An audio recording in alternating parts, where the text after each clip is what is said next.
The invisible transformation. Virginia. Population, 9 million. It rarely gets attention as a single place. That's because Virginia doesn't have one dominant city. Its population is spread across several regions that have historically developed independently. Northern Virginia around Washington, D.C. Richmond as a standalone capital. Hampton Roads around ports and military installations. For decades, these regions were clearly separate, but that separation has been shrinking. Over the past several years, population growth, housing development, and infrastructure have been expanding outward from each region simultaneously.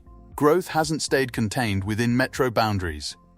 It has followed the same corridors, gradually filling in the space between cities. Virginia's major regions are no longer expanding away from each other. They're expanding toward one another. And that shift is quietly changing how the state functions. The old Virginia. For most of the 20th century, Virginia's regions grew slowly and independently. The state industrialized later than the Northeast, never developed a single economic core. Agriculture, military spending, and government work were spread out rather than centralized. That pattern produced several mid-size regions instead of one dominant city. Development stayed compact. Large stretches of land between cities remained rural, but this model no longer holds. The first major change was transportation. Interstates like I-95, I-64, and I-81 didn't just make travel faster. They changed where people could live. Areas once too far from jobs suddenly became viable. Over time, this pushed development outward from existing cities. Northern Virginia expanded along I-95. Richmond expanded north along the same corridor. Smaller cities and counties began absorbing growth from both directions. At first, this looked like normal suburban expansion. But unlike typical sprawl, it wasn't anchored to a single city. It was driven by multiple regions all at once. And this is where the pattern began to change. Northern Virginia's pressure. Northern Virginia plays a central role in this shift. Millions of residents. One of the strongest job markets in the country. Consistent demand for housing. As prices rose near the core, people moved farther out. This expansion wasn't tied to one industry. Federal employment, defense contracting, technology, data infrastructure, all contributing to job influx. The result, steady sustained pressure pushing development south. Unlike boom and bust growth, the pressure didn't ease. Each year, more people, more traffic, more demand for space. And at the same time, Richmond was changing. For much of its modern history, Richmond grew slowly, remained affordable, and relatively compact compared to Northern Virginia. But over the past decade, its economy diversified. Logistics, healthcare, manufacturing services expanded across the region alongside population growth. Remote and hybrid work accelerated this trend. Living farther from Northern Virginia no longer meant disconnecting from its economy. Richmond became a realistic option for people who still worked with firms based in the north. That didn't require mass migration. Even a small percentage shift was enough to matter. Increased demand for housing. Development pushing outward. The overlap zone. Fredericksburg sits between Northern Virginia and Richmond.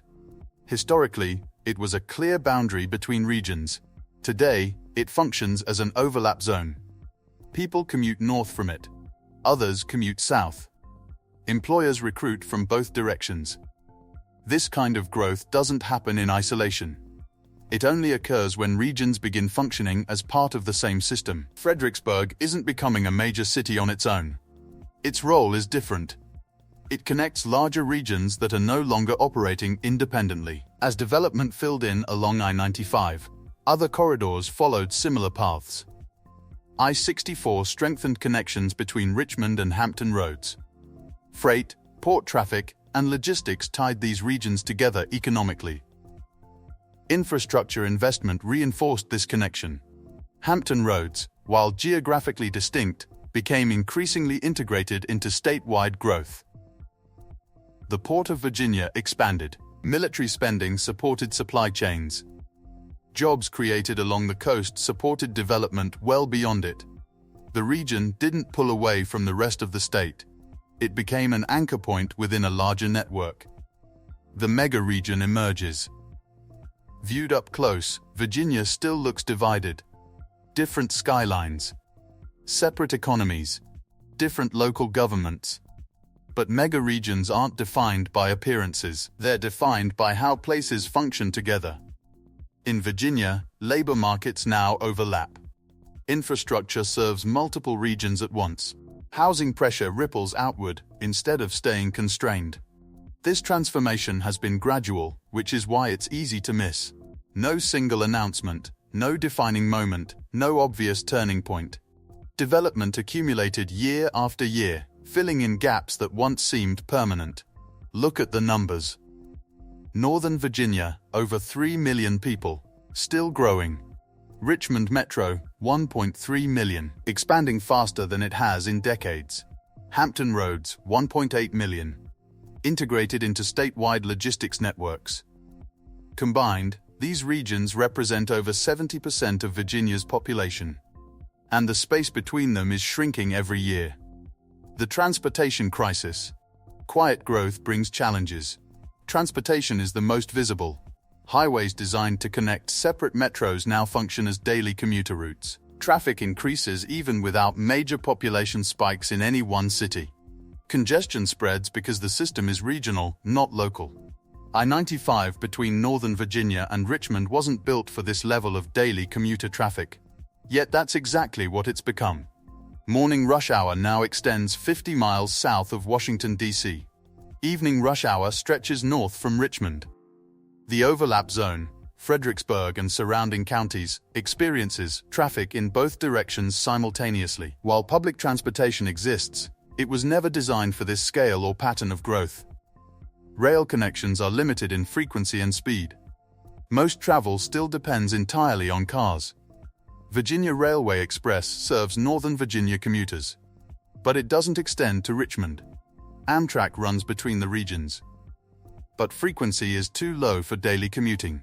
There's no regional transit system connecting all three major areas. The housing pressure. Housing tells the same story.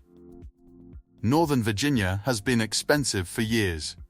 Median home prices exceed $600,000 in many counties. That pressure pushed people south. Richmond offered affordability, not anymore.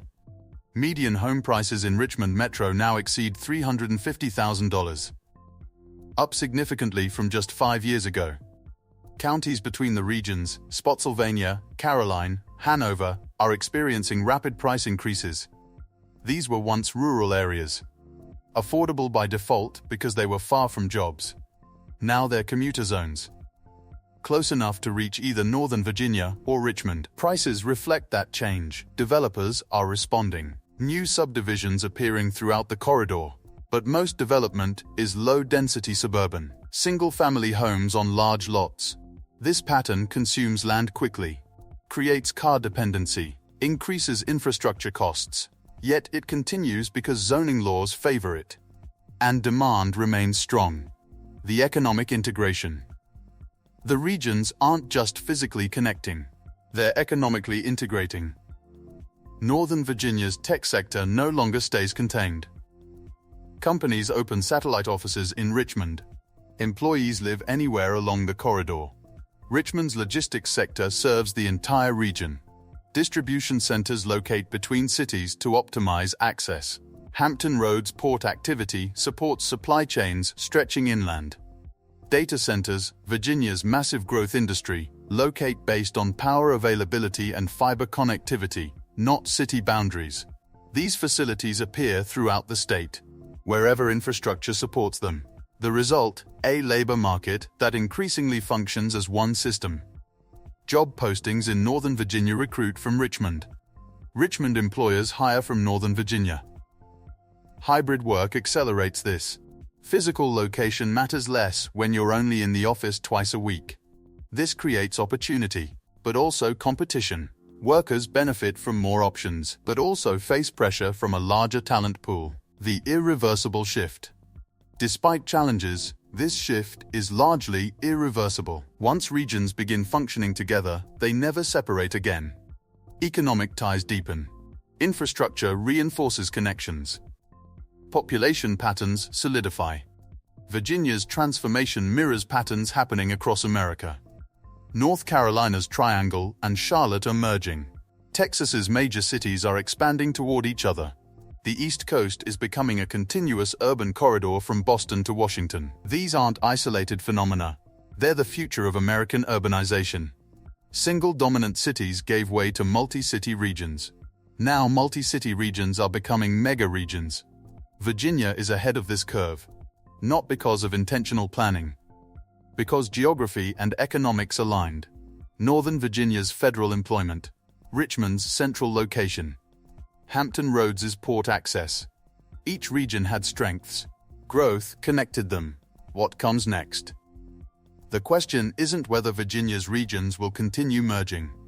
The question is how Virginia will manage that merger. Transportation infrastructure needs upgrading, not just adding highway lanes. Regional rail connecting all three major areas.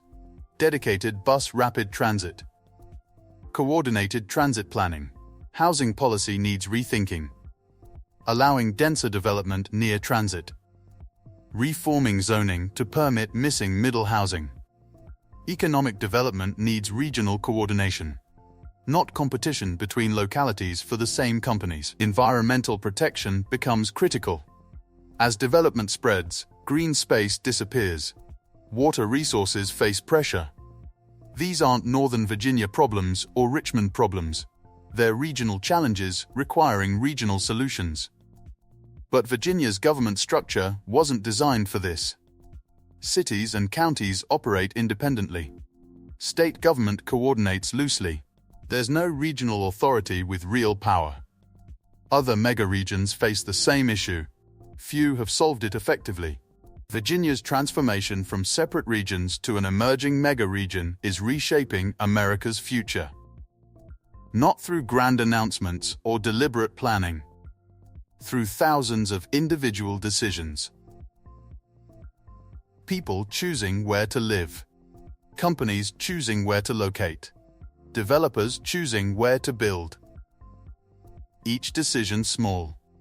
The cumulative effect massive. Northern Virginia, Richmond and Hampton Roads are becoming a single urban system. 9 million people. Growing every year. Connected by highways, economics, and increasingly overlapping labor markets. This is the Virginia Megaproject. Not a building or infrastructure program. An organic transformation of how millions of people live and work. It's happening whether anyone plans for it or not. The only question is whether Virginia will shape this transformation deliberately. Or let it unfold through accident and momentum. If this deep dive into Virginia's hidden transformation changed how you see regional development, hit that like button. Subscribe for more analysis of America's changing geography. Turn on notifications. Question for the comments. Should Virginia create a regional government authority to manage this mega region? Or let local governments continue operating independently? Thanks for watching. See you in the next one.